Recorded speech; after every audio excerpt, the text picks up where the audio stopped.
Moldex3D's new API functionality, or Application Programming Interface, allows users to create a script that Moldex3D can use to replace or automate some of the more trivial tasks in Moldex3D.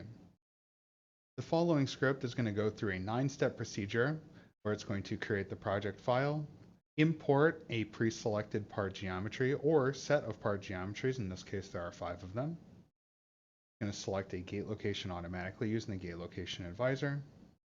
It's going to create a cooling system, generate the mesh, select a material which is predetermined in the script file,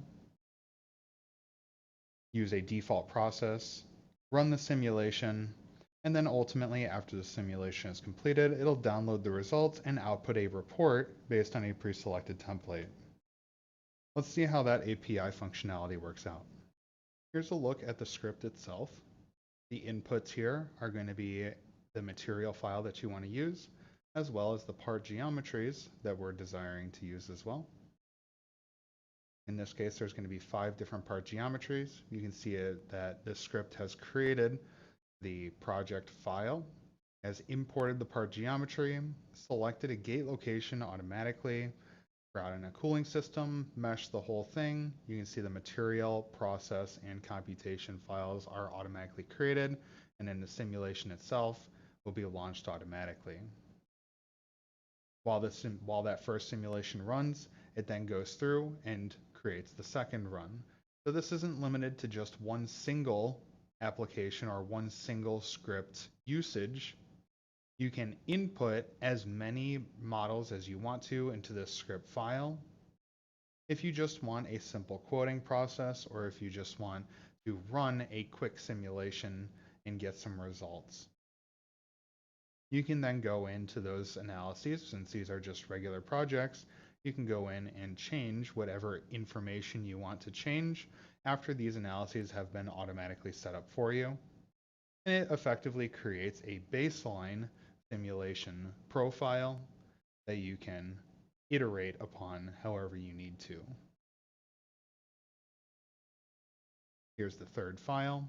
You can see it selects that same material, defines the process automatically, runs the simulation, and then moves on to the next one. You can see that first run is already at about 5%.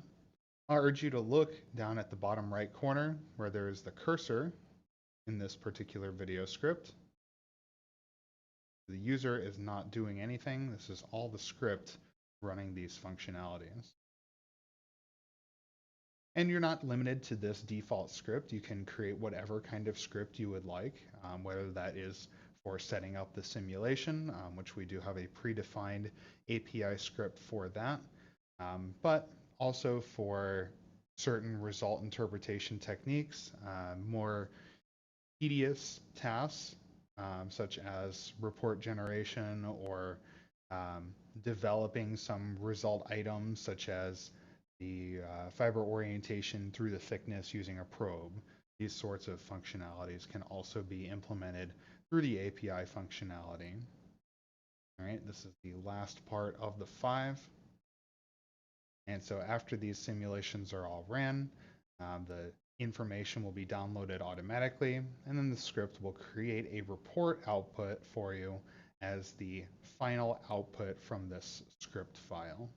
Hopefully you found this useful, and we'll see you in the next Moldex3D quick tutorial.